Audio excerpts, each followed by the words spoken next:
උසක් පරීක්ෂකෙක් පරීක්ෂණයකට ගෙම්බෙක් අරගෙන ඇවිත් නටන වතුර භාජනයකට ගෙම්බව දැම්මා. උණු වතුර ටිකක් ඇඟේ ගෑවුන ගමන් සම්පූර්ණ වීරිය දාලා ගෙම්බ වතුර භාජනෙන් එළියට පැන්නා. පරීක්ෂකයාට ඕන උනේ ගෙම්බව වතුරෙන් තම්බන්න. පරීක්ෂකයා වෙනත් උපක්‍රමයක් පාවිච්චි කරා.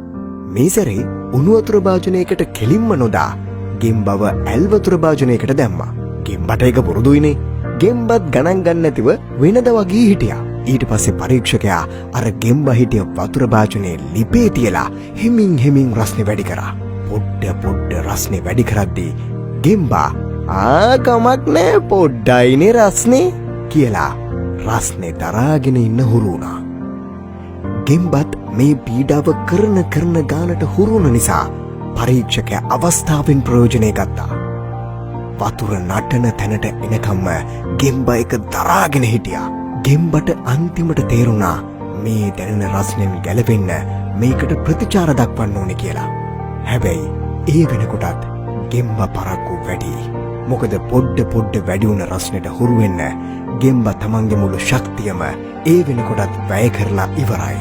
අන්තිමට නටන වතුර භාජනයේම ගෙම්බා මරණයටපත් වුණා. දැන් මොකද හිතෙන්නේ? නටපු වතුර එක නිසාද ගෙම්බ මලේ? නෑ. ගෙම්බ මැරුණේ නටන වතුර නිසා නෙවෙයි.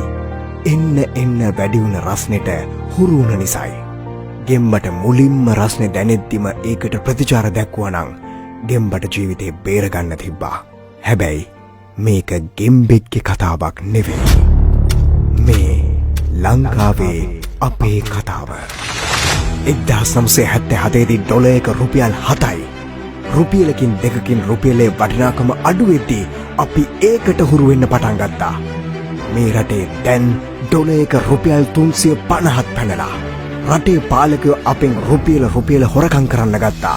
අපි ඒකට හුරු වුණා. ඊට පස්සේ මිලියන ගණන් හොරකම් කළා. අපි ඒකටත් හුරු වුණා. ඊට පස්සේ බිලියන ගණන් හොරකම් කළා. අපි ඒකටත් හුරු වුණා. දේශපාලකයන්ගේ හොරාකෑම් හින්දා ඩොලර් සංචිත හිඳිලා අපිට එන බෙහෙත් ටික තෙල් ටික එන්න අඩු වුණා. අපි ඒකටත් හුරු වුණා. ගෙදර තියෙන දෙයක් රහට උයන් කාපු අපි ගෑස් ගන්න පෝලිං වලට ගියා. ටිකෙන් ටික අපි ඒකටත් හුරු වෙලා.